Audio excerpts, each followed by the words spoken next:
Ah, quelle est belle la tour Eiffel, la tête dans les nuages. Mais nous nous dirigeons vers le parvis de l'Hôtel des Invalides pour la 32e édition du Festival international de l'automobile et son exposition de concept car et design automobile.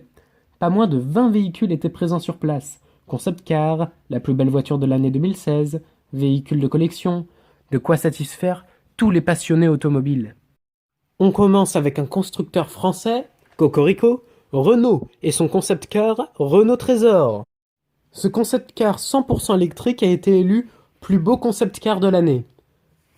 Sous son long capot qui semble interminable se cachent les batteries qui sont refroidies grâce à des alvéoles et des rangements pour les bagages. Les feux arrière sont faits de petits fils qui brillent en rouge. Pour sortir de la voiture, tout le capot se soulève.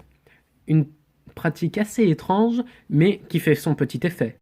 Renault Trésor préfigure donc les prochains modèles de Renault, à commencer par la Clio 5 qui pourrait arriver d'ici 2019.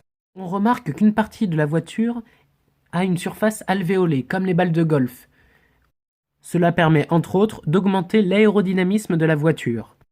La marguerite présente à l'arrière de la Renault Trésor symbolise une nouvelle série de concept cars.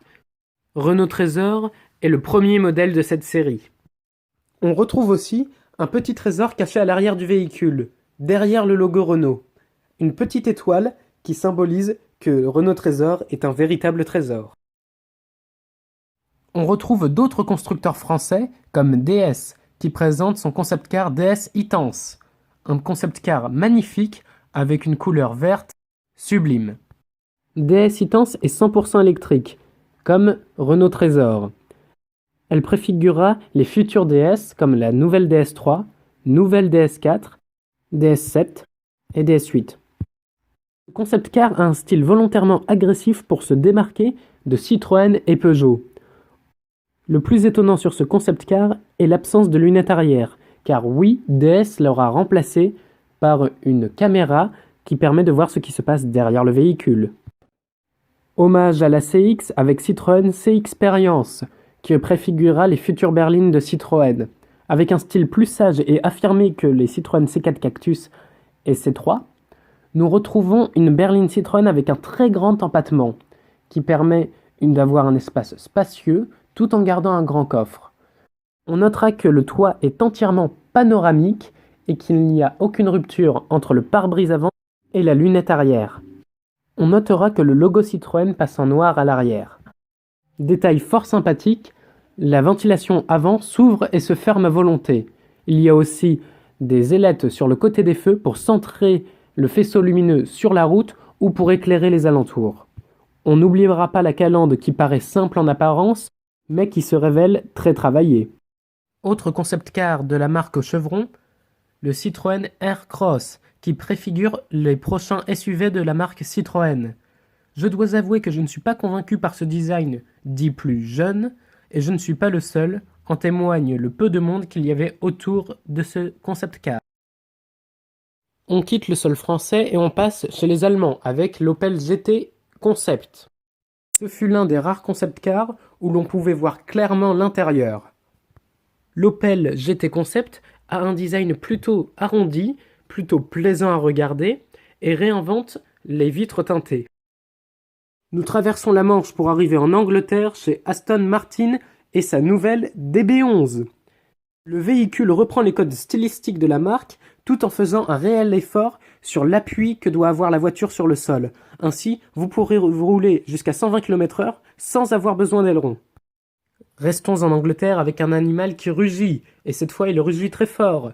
Jaguar présente son nouveau teaser du e-Pace, un véhicule 100% électrique avec une autonomie de pas moins de 500 km. Deux moteurs électriques, un sur le châssis avant, un sur le châssis arrière, avec un style très novateur. Le e-Pace se veut aussi innovant à l'intérieur qu'à l'extérieur. Le véhicule présenté sera à 95% le véhicule qui sortira en 2018. Mais le festival de l'automobile, ce n'est pas que les dernières nouveautés, c'est aussi ce qui a fait l'histoire de l'automobile, comme cette 919 hybride qui a fait les 24 heures du Mans. Je vous ai concocté une compile de photos que j'ai prises de ces anciens modèles. Préparez-vous, c'est maintenant.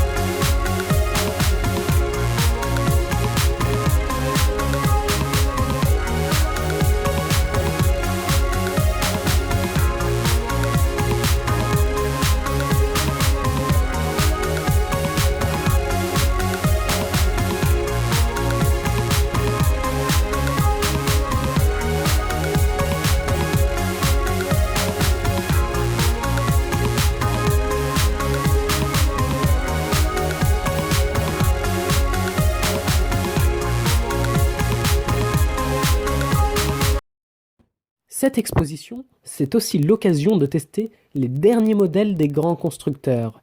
Par exemple la nouvelle C3, le Jaguar F-Pace, la nouvelle Panamera ou encore le dernier modèle de chez Maserati. On y trouve aussi des véhicules de collection qui seront mis aux enchères lors du Rétromobile qui se tient du 8 février au 12 février 2017. Et nous y serons. Qui dit Festival de l'automobile dit forcément plus belle voiture de l'année. Et cette année, c'est l'Alfa Romeo Giulia qui succède à Renault Talisman. Elle est donc élue plus belle voiture de l'année 2016. Nous avons donc fait le tour de cette exposition de concept car et de design automobile. Je dois vous avouer que je suis conquis par les modèles qui nous ont été présentés.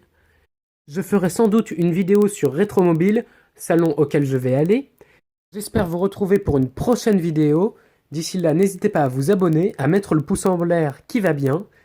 Et je vous laisse avec les feux de l'Opel GT Concept qui ont quelques petites particularités étonnantes.